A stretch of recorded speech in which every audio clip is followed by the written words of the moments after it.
अस्सलाम वालेकुम नाज़रीन। हलो त हले ॾिसूं हिन हफ़्ते तव्हांजे लाइ सितारा छा था चवनि। पहिरियों हिसो एरीज़, हमल, टोरस, सोर, जेमिनाई, जुज़ा।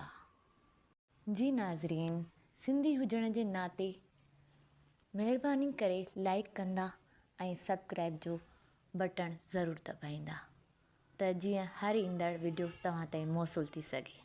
एरीज़ हमल घर जे मामलनि में दिलचस्पी वठंदा, घर जे रंग रूप, मरमत या तामीर में भरपूर हिसो वठंदा। तव्हां जेके फ़ैसिला वठण वारा आहियो उहे तव्हांजी ज़िंदगीअ में वॾियूं तब्दीलियूं आणींदा।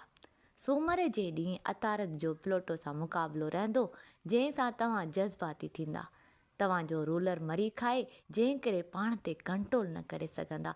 थोरो एहतियात करणु लाज़मी आहे, न त मामला बिगाड़े छॾींदा। हफ़्ते जे आख़िर में प्लूटो जो नेपच्यून सां सुठी नज़र पवंदे ॾिसिजी रही आहे, जंहिंसां तव्हां पुरकशिश ॾिसजंदा, जंहिं करे माण्हू तव्हां ॾांहुं छिकजंदे ॾिसिजी रहिया आहिनि। टोरस सोर तव्हां पंहिंजे आला मक़ाम शोहरत हासिल करण जे लाइ भरपूर कोशिश कंदे ॾिसिजी रहिया आहियो। 17 ऐं 18 जुलाई ते सिज ऐं नेपच्यून जी सुठी नज़र पवण सां तव्हांजी सोशल लाइफ में पिणु भरपूर इज़ाफ़ो अची रहियो आहे। को सुठो ऐं नओं दोस्त ठहंदो, हिन जी वॾी इज़त आहे। तालुकात ज़रूरु वधायो, तव्हां लाइ फ़ाइदेमंद साबित थींदो। ऐं को पुराणो मसइलो साम्हूं अची रहियो आहे, उन ते सोचो ऐं उनखे कीअं हल करे सघिजे थो। को सफ़र पिणु अची सघे थो, पासपोर्ट रिन्यू कराइण या अहिड़नि कमनि में हींअर सुठो वक़्तु आहे। माली ऐं सिहत जा मामला पिणु बहितर रहंदा।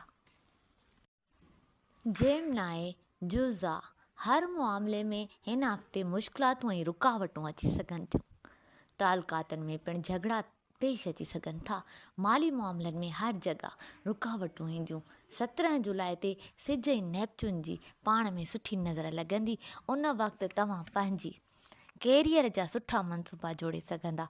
तव्हांजा हिन हफ़्ते मीज़ानी ऐं दिलो जे माण्हुनि सां सुठा तालुकात रहंदा। हिननि जे मिलण सां तव्हांजे जज़्बात ते सुठा असर पवंदे ॾिसिजी रहिया आहिनि।